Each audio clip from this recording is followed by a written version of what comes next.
Here I've got Stanley S241 and let me show you how to locate IMEI and serial number on the following device.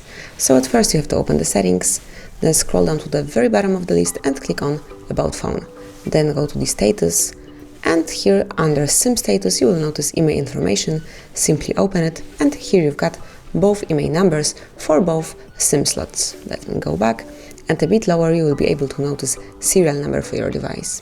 Then there is also the second method, very quick one, for locating IMEI number on your device. So at first you have to open the phone dialer, then click on the keypad and enter a secret code, which is *#06#.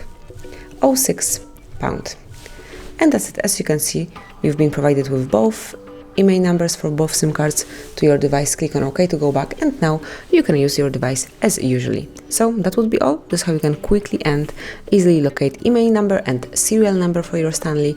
Thank you for watching, please subscribe our channel and leave the thumbs up.